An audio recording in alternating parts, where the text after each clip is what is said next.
Is there any satisfaction in having success against Giannis? You're now 16-5. Your teams were 16-5 in your career against him, and he's 10 years younger than you, and he's the back-to-back MVP. Yet you're still able to find success. Nah, I think you know me. I think all you guys know me. It's never been about individual. It's all about the team success, and that's all that matters. I can care less about that. I just try to play well and help our team win versus any opponent, and that's what it's all about. Stephen A., you buying it? What kind of message was LeBron trying to send last night? Hell no, I'm not buying that. I'm not buying that, and I think that LeBron stood in front of the cameras last night and lied to the American public and anybody else who was listening. But I'm not knocking him for it. But I think that, listen, LeBron wouldn't be as great as he is if all he thought about was the outcome for the team. Yeah. There, especially in the sport of basketball, there is some individual pride that seeps into the equation where you put dudes on notice. This is who the hell I am. Don't forget. You understand? When LeBron sits up there and goes in for a layup and gets an and one and flexes his muscle, is that about the team? When he sits up there and dunks on somebody and screams at the crowd, is that about the team? When he sits up there and throws and drills a three and puts up three fingers or turns around and, maybe when he turned around and turned his back to the shot because he won the bet with Dennis Schrader, maybe that was about the team because you having fun. But what I'm saying is, nobody's accusing him of caring about his individual accolades more than the team. No, he's proven that he's unselfish on that level, and he deserves our respect and deference in that regard. But also, when you're 36 years of age, you still averaging 24, 7, and 7. You still a baller. Y'all are number one seed. Y'all are reigning defending champions. Y'all are prohibitive favorites to win the chip. Everybody's looking at Brooklyn and wondering whether it's Brooklyn or Philly or Milwaukee. Who's going to be able to challenge you? Is Kawhi and Paul George going to be able to step up and challenge you and stuff like that? Yes, it's about the team, but it's also about you as an individual. So when he says, I never think about me, I'm only thinking about the team, that's a damn lie. There's no way you can be as great as him and you never have that intestinal fortitude and that individual pride to put your greatness on display. You don't spend $1.5 million on your physique, your body, your conditioning, and everything that comes with it to be as great as you can be just for the team to win a championship. No, you want to be the reason or primary reason why you win that championship. And I think that individual pride is incredibly admirable. Not only do I respect it, I revere it. And I look at guys like him. It could be anything. It could be you on the elliptical, bro.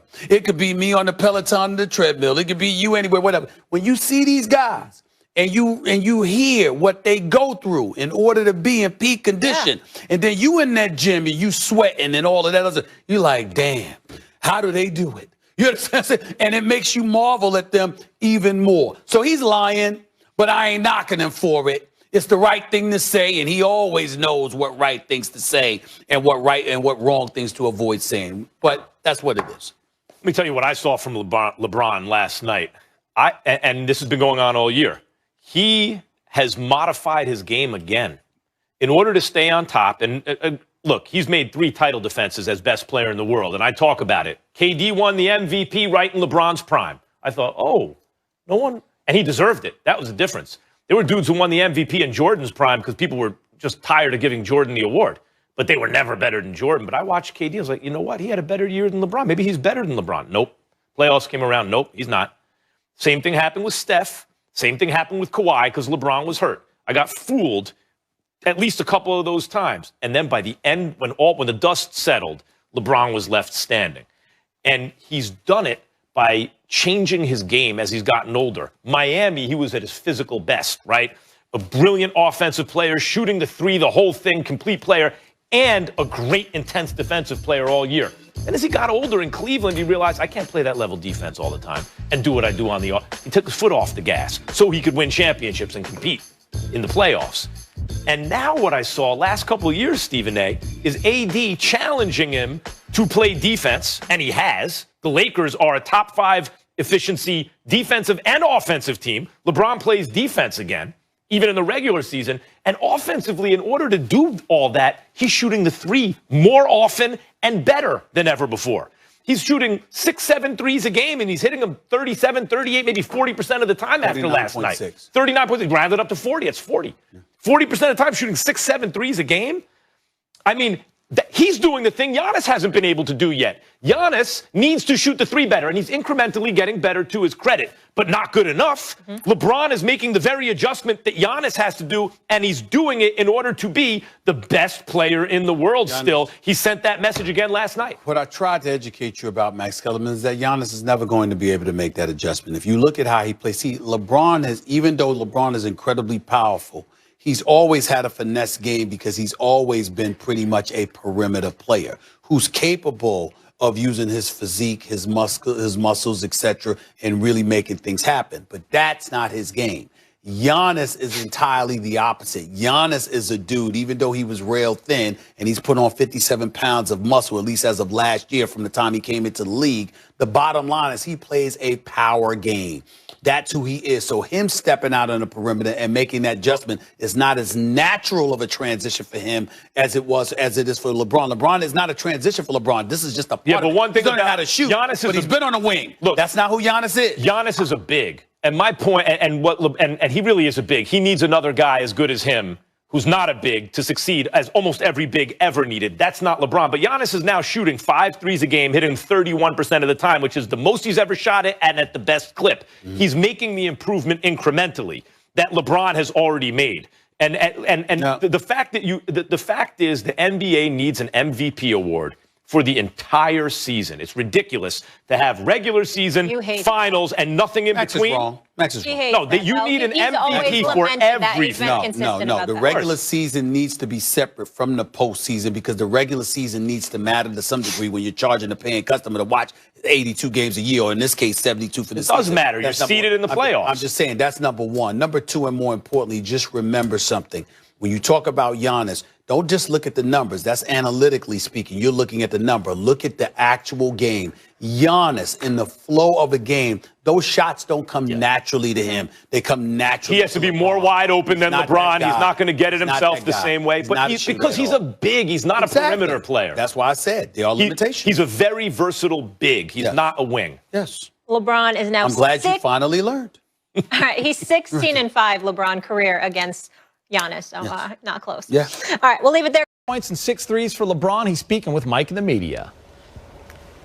Hey, LeBron, after the 6 threes for you tonight, you're around 40% from three. You got KCP and Caruso in the mid-50s. How have you guys evolved as a shooting team from last season and even just in the last couple of weeks? Well, I mean, I just think it's all part of chemistry and knowing your teammates, knowing where your teammates are going to be on the floor. And that comes with games played. It comes with minutes on the floor. It comes with film sessions and things of that nature. When you start getting comfortable with your teammates, you know where guys are going to be, and you know where the shots is going to be taken from or where they're going to come from. So it's all about the chemistry on the floor. A bigger picture question. There was a widely publicized interview Giannis did in Greece where he said LeBron's the best player in the world. Didn't care doesn't matter who the MVP is right now. I know you keep the main thing, but does that hit you a certain way? Just that kind of respect from a peer in that sense? Well, anytime you're respected by your peers, it always means something. And, to be respected by a guy in our league that's been so dominant over the last few years, obviously representing the MVP trophy over the last couple of years, and just what he does both on the floor and off the floor is very, very well received and very humbling as well. For me, I just go out there and just try to implement the game in all facets of the game, both offensively and defensively, for my team in position to be successful and then live with the results. So, that guy is damn good himself. Dave? So, LeBron, clearly there's mutual respect. Is there any satisfaction in having success against Giannis? You're now 16-5. Your teams are 16-5 in your career against him, and he's 10 years younger than you, and he's the back-to-back MVP, yet you're still able to find success. Nah. I think you know me. I think all you guys know me. It's never been about individual. It's all about the team success, and that's all that matters. I can care less about that. I just try to play well and help our team win versus any opponent, and that's what it's all about. Bill? LeBron, last year in the bubble, you said that the way the MVP vote pissed you off. I'm curious, how did that anger stick with you at all? I mean, did you carry that into this season in any way, and how does it make you feel about the matchup with Giannis, and did it motivate you at all coming into this one? No, I just think we didn't like the way we played. Finished the game off in the second half versus Golden State, and that sat with us for a couple of days. So we knew it was going to be a tough environment coming here playing against a very, very good team, a team that's been on the top of the league or top of the Eastern standings and just been doing so many great things over the last couple of years. And obviously, with their 3 All-Stars now, you can throw Drew in there. We know it's going to be very competitive, and we know it's going to be very challenging for us. So it was our job to just come out and try to implement our style to the game, and for me personally to do everything it needs to be done on the floor, both offensively and defensively, to help us win this game. So, you live with the results after that. Wow. AD has told us that you're one of the guys who's really helped him kind of expand his passing vision and understanding for how he can affect the game that way. Tonight, he has 3 straight assists at a critical stretch in the fourth quarter. What are you seeing from AD that you really that signals to you that he's really making strides as a passer? I believe, him being in New Orleans, a lot of people either didn't watch their games or just wasn't paying attention to the level of talent Anthony Davis was. And he got an opportunity to see a lot of one-on-one coverages, either because they didn't want him to allow his teammates to get off and they felt like he was going to always get his. But I felt like, since he's been here, he's so damn good that I knew eventually he's going to see a lot of double teams. A lot of teams are not going to allow him just to play one-on-one because it's not one-on-one matchup that he can't exploit. So, him, me just being able to be a voice with him and seeing double teams throughout my whole career, either in the low post or out on the perimeter, just being him to see the second side of defense. And he's continued to grow every single game, every single film session. We kind of break those things down, what he sees on the floor. And, tonight was another example of him just seeing the other side of the floor and putting the ball on time on target and guys knocking it down. BT. What's up, Brian? What's up, BT? Hey, how much is the game slowing down for KCP? And do you guys plan on going to the White House now with the new administration there? KCP, he knows what he's out on the floor for us. That's to spread the floor. That's to give us a lot of energy and to defend. And we want KCP, when he's open, we want him to shoot it. When he's guarded closely, we want him to still shoot it. If he just shoot the ball, he's so good. I mean, he's so good for our ball club. He gives us another dynamic that just gives us energy. Gives everyone energy, and we love when he's taking and making shots, but we love when he's just aggressive, just being himself. So, that's big time. To answer your second question, I don't think we've had any conversations, with our team, or I have no idea, with all of the COVID rules and the restrictions and everything that's going on with our league. I'm not even sure if we even are allowed to even go. It'd be great, but I have no idea what we can even do right now besides hotel, arena, and home. So I have no idea. The last 2, Mark Medina. Hey, LeBron, given all the moving parts to open this season with the protocols and the returning talent, but new pieces and the quick turnaround, how did you kind of expect the first month to play out, and how have you seen that thus far? I didn't really put how I expected the first month to play out. I wanted just to see and live in the moment, and I knew it was going to be a little challenging just to get back restarted after the super, super duper short layoff or off season, if you want to call it. And then us adding 4 new guys to our roster, and us implementing another guy into our rotation. And, I just wanted to kind of see, and, it was just challenging. It was something that we've never done before. I've never done before. I've had short off seasons, but nothing as short as this one. So just wanted to see how we were going to play and get the new guys, acclimated to what we do as a culture, both on the floor and off the floor. And, I would say, we're doing some good things, and we want to just continue to build off of that. Last one, Rachel. Hey, LeBron. I don't know if you remember Monday night, the video cut off on us. So I've been waiting 4 days for this answer. I know it's going to be really, really good. but I had asked you what you remember specifically from the very first time you played against Kobe Bryant when you were just a little puppy. I was just in awe.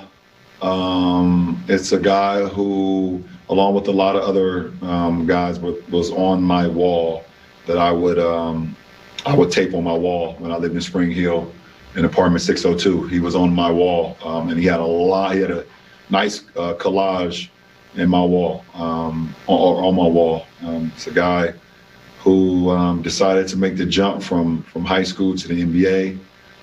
So it was someone that I kind of, I was thinking about doing that at one point in my junior year, and then really stopped thinking about it. But I kind of, okay, if Kobe's done it, it's someone I could probably hopefully learn from one day, and along with KG and T-Mac.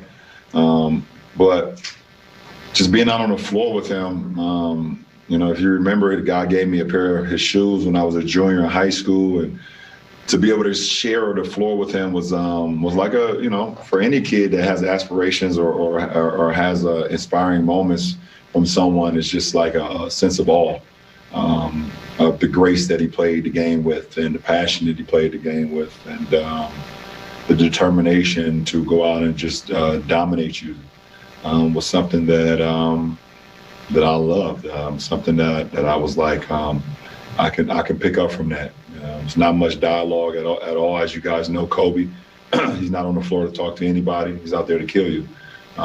He's out there to dethrone you. He's out there to really stranglehold you, and you'll be able to take away from that. But